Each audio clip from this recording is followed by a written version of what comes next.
የእግዚአብሔር ቤተሰቦች በአገር ውስጥና ከሀገር ውጭ የምትገኙ በያላችሁበት ዓለም ዳርቻ ሁሉ የእግዚአብሔር ሰላምና ጸጋ ይብዛላችሁ። ዛሬ ወደ እናንተ የመጣሁት ለየት ባለ መልእክት ነው። በሶሻል ሚዲያ ለማየት እንደቻላችሁት በክራይስት አርሚ ኢንተርናሽናል ቤተክርስቲያን ላይ የወጣውን የካውንስሉን እግድ በተመለከተ ማብራሪያ ለመስጠት ነው እዚህ ላይ የተገኘሁት። በመጀመሪያ ደረጃ ካውንስሉ ያወጣው መግለጫ በካውንስሉ ነው የወጣው ብዬ ለማመን በጣም ይቸግረኛል። እንደዚህ ለማለት የቻልኩበት ዋናው ምክንያት ካውንስሉ ራሱን የቻለ ትልቅ ተቋም ስለሆነ ከላይ እስከ ታች የተዘረጋ አሰራር ስላለው በአንድ ጉዳይ ላይ መግለጫ ከማውጣቱ በፊት ተቋሙን በተመለከተ ያንን ተቋም የሚመራውን ሰው በደብዳቤ ጠርቶ ማነጋገር እንደሚገባ የሚያሳዩ ነገሮች ስላሉ ይሄ ደግሞ በእኔ ላይ ወይም ደግሞ እኔ በማገለግልበት ቤተ ክርስቲያን ላይ ስላልተደረገ በሶሻል ሚዲያ ላይ የተመለከታችሁትን የካውንስሉን መግለጫ ካውንስሉ እንዳወጣ የሚያስመስለው ከላይኛ ከታች የተጻፈው የካውንስሉ ስም እንጂ በውስጡ ላይ የተቀመጠው መልእክት የአንድ ግለሰብ መልእክትና አጀንዳ እንደሆነ ግልጽ ሊሆን ይገባል። ካውንስሉ ሲቋቋም የተቋቋመበት ዓላማ አለ። በዛ ዓላማ ውስጥ ያመኑ ሰዎች በካውንስሉ ስር ሄዶ ይታቀፋሉ። በካውንስሉ የሚሰጠውን አቅጣጫና አመራር ተከትሎ ቤተ እምነቶች ይሰራሉ። ካውንስሉ የተጣሰ ደንብ አለ ብሎ የሚያምን ከሆነ ያንን የጣሰውን ግለሰብ በደብዳቤ ጠርቶ መጠየቅ እንደሚገባ በካውንስሉ ሕገ ስርዓት ላይ የተቀመጠ ደንቡ ያስገድዳል። እንደዚህ አይነት ስርዓት ባለበት ሁኔታ ውስጥ ሆኖ ያለምንም ደብዳቤ ጉዳዩ ታይቶ የመጨረሻው ውሳኔ እስከሚሰጥበት ቀን ድረስ በጊዜያዊነት ክራይስት አርሚ ኢንተርናሽናል ቤተክርስቲያን ላይሰንስ ታግዷል ብሎ መግለጫ ማውጣት ምን ማለት ነው? ይህንን መግለጫ ያወጣው ግለሰብ በካውንስሉ ውስጥ ቁጭ ብሎ የወንጌል አማኞችን አንድነትና ፍቅር ለማንሸራሸር የሚፈልግ ሌላ ዓላማና አጀንዳ ያለው ሰው መሆኑን አሁን በግልጽ ታውቋል። መግለጫውን ያወጣው ግለሰብ ብዬ የሚናገርበት ምክንያት የካውንስሉ አጀንዳ እንዳልሆነ ስለማውቅ፣ መግለጫ የሰጠው ግለሰብ በካውንስሉ ውስጥ የመጨረሻ ሰው አይደለም። በካውንስሉ ውስጥ የመጨረሻ ሰው አይደለም። የካውንስሉ ጠቅላይ ጸሐፊ አለ፣ እንደገና የካውንስሉ ፕሬዝዳንት አለ፣ ቀጥሎም ካውንስሉን የሚመሩ ሰዎች አሉ። በጉዳዩ ላይ ማብራሪያ መስጠት አስፈላጊ ስለሆነ ነው እየሰጠው ያለሁት እንጂ እኔ ወንጌል የሚሰብከው በካውንስሉ ላይሰንስ አይደለም። እኔ አጋንንት የማስወጣው በካውንስሉ ላይሰንስ አይደለም። እኔ ለበሽተኞች የሚጸልየው በካውንስሉ ላይሰንስ አይደለም። እኔ ካውንስሉን እንደ ካውንስል ሪስፔክት አደርጋለሁ። ካውንስሉ ሲቋቋም ከዜሮ ስንነሳ የነበርኩት ሰው ነኝ። ሌሎች በካውንስሉ ውስጥ ኃላፊነት ካላቸው ሰዎች ጋር አብረን ሄደን አይደለም እንዴ የካውንስሉን ቢሮ ያደራጀ ነው። ካውንስሉ ከሰማይ አይደለም የወረደው፣ በአንድነት ሆነን የመሰረትነው ነው እንጂ አንተ የመሰረትከው አይደለም። እኔ ራሴ ካውንስል ነኝ። እኔ በሌለውበት ራሱ መወሰን አትችልም። ለመወሰንም ለማገድም እኔ እዛው መገኘት አለብኝ። ካውንስሉ አንድን ተቋም ከማገዱ በፊት የተቋሙን መሪ በክብር በደብዳቤ ጠርቶ ማነጋገር አለበት። ያለምንም ጥሪና ምልክት ሁለት መስመር በጻፍከው ሀሳብ ላይ መዝገብ ቤት ያለውን ማተም ወስደ መተ ከዛሬ ጀምሮ የክራይስት አርሚ ላይሰንስ ታግዷል የምትለው ነገር እንዴት ያለ ንቀት ነው? ወይ ካውንስሉን እንደ ካውንስልና እንደ ተቋም እጅግ በጣም አከብራለሁ። ካውንስል ውስጥ ያሉ ካንሰር የሆኑ ሰዎችን ግን ከዛሬ ጀምሮ ፊት ለፊት እጋፈጣለሁ።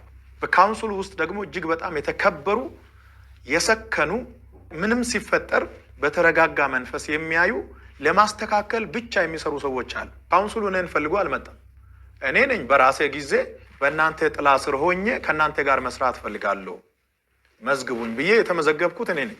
ጠቅላይ ጸሐፊ ባለበት፣ የካውንስሉ ፕሬዝዳንት ባለበት፣ እንደገና ደግሞ ቦርዱ በተሰበሰበበት ሁሉም ባመነበት ነው መግለጫው የተሰጠው ውሳኔው የተላለፈው ከተባለ ቀጣይ ለካውንስሉ ካውንስሉን በሚመጥን ደረጃ መግለጫውን ሰጣለሁ።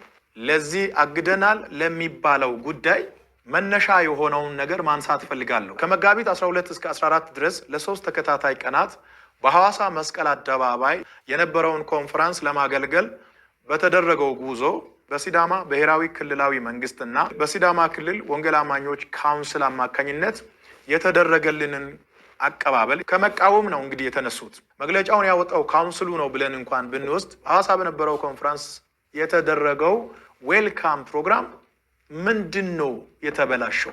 የተጣሰው ደንብ ምንድን ነው? የተጣሰው የአጋንንት ራዳር እንጂ ሌላ የተጣሰ ስነ ምግባር የለም። አንድ አገልጋይ ወደ ከተማ ሲገባ ብዙ ጦር መሳሪያ የያዘ የመንግስት ሰራዊት ወጥቶ ለምን ተቀበለ የሚለው የመጀመሪያው የካውንስሉ ጥያቄ ስለሆነ ከዚህ ጋር ተያይዞ አንድ ነገር መናገር ፈልጋለሁ። ጦር መሳሪያ የያዘ የመንግስት ወታደር ወጥቶ አገልጋዩን ለምን ይቀበላል የሚለው ጥያቄ እና ማማሲያ ይዞ እንዲወጣ ነው የምትፈልገው? ጉዞ የመንፈሳዊ ጉዞ ይሁን እንጂ በዛ ስፍራ የሚሰበሰበው ሰው ስለሆነ ብዙ ህዝብ ስለሚሰበሰብ ሲዳማ ብሔራዊ ክልላዊ መንግስት አምኖ ሰራዊት መድቧል። ከዚህ በፊት በተለያየ ቦታ ኮንፈረንስ ሲደረግ እንደሚደረገው ነው ሲዳማ ብሔራዊ ክልላዊ መንግስት ያደረገው። አዲስ የተፈጠረ ነገር የለም። ክራይስት አርሚ ኢንተርናሽናል ቤተክርስቲያን በኢትዮጵያ በተለያዩ ክልሎች አገር አቀፋዊ ኮንፈረንሶችን ስታዘጋጅ ኖራለች። ለመጀመሪያ ጊዜ አይደለም። በዚህ ሁሉ ደግሞ በሚሊዮኖች የሚቆጠሩ ሰዎች በአንድ ስፍራ ስለሚሰበሰቡ የህዝቡን ደህንነት ለመጠበቅ መንግስት ሰራዊት ይመድባል። በሚዲያ ላይ እንዳያችሁት በሚሊዮኖች የሚቆጠሩ ሰዎች በአንድ ጊዜ ወደ አንድ ስፍራ ይሰበሰባሉ። በዚህ ቦታ የህዝቡ ደህንነት መጠበቅ አለበት። ገንዘብ ወስዶ መመለስ ያልቻለ ችግር ያለበት ሰው ነው የሚታጀበው። እኛ ወንጌል አማኞች ምንም አይነት ሰራዊት አንፈልግም እያልክ የተናገርክበት ነገር አለ። እኛ ወደ አደባባይ ወጥተን በሚሊዮን የሚቆጠር ህዝብ የእግዚአብሔርን ወንጌል ለመስማት ስለመጣ በዛ ስፍራ በተሰበሰበው ህዝብ መሃል ምንም አይነት ጥቃት እንዳይደርስበት የሰማዩ ጥበቃ እንዳለ ሆኖ በምድር ላይ ግን በዛ ስፍራ የሚሰበሰበውን የህዝቡን ደህንነት ለማወክ የሚመጣ ኃይል ካለ ህዝቡን ለመጠበቅ ነው ሰራዊት የመጣው። ቢሮ ውስጥ ለተቀመጠ ሰው ሰራዊት ለምንድን ነው የሚመደበው? ሰራዊት መመደቡ ደግሞ እንደ ኃጢአት ለምን ታየ? ከሁለት ሳምንት በፊት በአዲስ አበባ መስቀል አደባባይ በነበረው ኮንፈረንስ በኢቲቪ እና በተለያዩ ሶሻል ሚዲያዎች ተዘግቦ ሰራዊት ወጥቶ መንገድ ሲዘጋ፣ ትራፊክ ፖሊስ ወጥቶ መንገድ ሲዘጋ በዛን ሰዓት ለምንድን ነው ልክ የሆነው? ካውንስሉ ባዘጋጀው በመስቀል አደባባዩ ኮንፈረንስ ሲያስተናግድ የነበረው እኮ አሸር ብቻ አይደለም። በሺዎች የሚቆጠር ሰራዊት በመስቀል አደባባዩ ፕሮግራም ተሰማርቶ እንደ አሸር እያስተናገደ ነበር። ለሁለት ተከታታይ ቀናት መንገዱ ተዘግቶ ነበር። ሁሉም ነገር እናንተ ስታደርጉ ልክ ሆኖ እኛ ስናደርግ ልክ የማይሆንበት ምንም ምክንያት የለም። በሐዋሳ የተደረገው አቀባበል ላንተ ቢሆን በእርግጠኝነት ልክ ነው። ለኔ ስለሆነ ግን ስህተት ሆኖ ታየ። ታግዷል በምትለው በካውንስሉ ወረቀት ነው እንደ እኔ እየሰበኩ ያለው ምንድነው የሚታገደው? በዓለማት ሁሉ ላይ ተንቀሳቅሼ እንዲሰብክና እንዳገለግል የመጀመሪያው ላይሰንስ ከእግዚአብሔር ተሰጥቶኛል። ወደ ዓለም ሁሉ ሂዱ ወንጌልን ለፍጥረት ሲበኩ የሚለው ትልቅ ላይሰንስ ነው። ታግዷል ያለው ካውንስሉ ከሆነ ካውንስሉ እንደ ካውንስል ሌጋል በሆነ ደብዳቤ ይጠይቀኝ። ካውንስሉ ተጥሷል ብሎ የሚያምነው የተኛው ደንብ እንደሆነ ጠርቶ በሚያነጋግርበት ጊዜ ምላሽ ሰጣለሁ።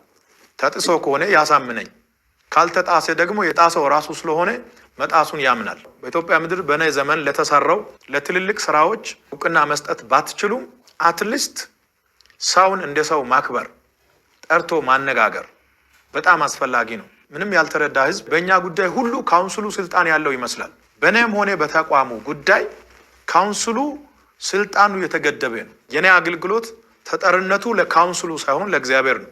መልእክቴን ሳጠቃልል በአገር ውስጥና ከሀገር ውጭ ያላችሁ ሰዎች በቀጣይም ጊዜ በክራይስት አርሚ ጉዳይ ላይ አዲስ ነገር ሲኖር እየመጣው መልእክት አስተላልፋለሁ። ካውንስሉ የሰጠውን ወረቀት ካውንስሉ ሊያግድ ይችላል። ከካውንስሉ በፊት ክራይስት አርሚ በመላው ዓለም ወንጌልን በመስበክ ለብዙ ሰዎች መዳን የሆነች ቤተክርስቲያን ናት። ከካውንስሉም በኋላ ትቀጥላለች። በዚሁ አጋጣሚ እንዳውም ከፊታችን እሁድ ከጠዋቱ 12 ሰዓት ጀምሮ ድንቅ ፕሮግራም አለ።